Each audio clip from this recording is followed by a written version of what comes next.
Dans cet ouvrage, j'essaie d'analyser en quoi nos activités, les activités humaines, impactent notre environnement avec en retour des effets, des conséquences délétères sur notre santé. Alors, à bien des égards, la biodiversité est une assurance maladie. Et l'érosion de la biodiversité dont on parle tant, c'est-à-dire la disparition non seulement de certaines espèces, mais la destruction des écosystèmes qui hébergent ces espèces et l'érosion génétique au sein des espèces, notamment domestiquées, eh bien, présentent des enjeux de santé publique importants.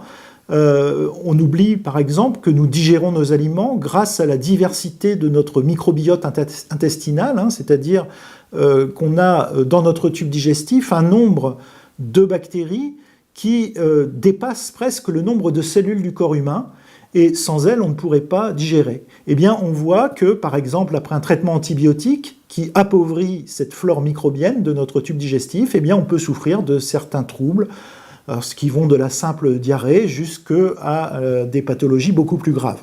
C'est typiquement une conséquence de l'érosion de la biodiversité de notre tube digestif. De nombreux polluants sont libérés dans les eaux, dans les sols, où vivent des plantes, des animaux, et ces contaminants vont incorporer la chaîne alimentaire, souvent au niveau des plantes ou directement au niveau des organismes animaux, et ces polluants vont se propager tout le long de la chaîne alimentaire tout en se concentrant, et des doses au départ infimes dans l'environnement vont être concentrées progressivement tout au long de la chaîne alimentaire. Et évidemment, lorsque l'homme se retrouve en fin de chaîne alimentaire, il va être exposé à des doses potentiellement toxiques de ces contaminants, qu'il s'agisse de pesticides, de résidus d'antibiotiques ou tout autre composé qui n'existe pas à l'état naturel dans l'environnement.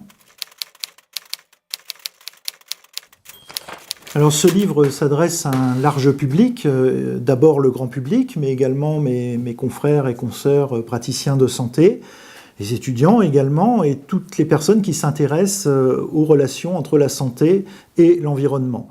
Ce que j'ai voulu faire à travers ce livre, c'est montrer qu'une approche écologique, je rappelle que l'écologie est une science avant tout et qu'elle est nécessaire pour appréhender les problèmes de santé environnementale dans toute leur complexité, toutes leurs dimensions. Il s'agit d'interactions, c'est rarement une cause qui va être à l'origine d'une maladie, mais plutôt différentes causes ou différents facteurs en interaction.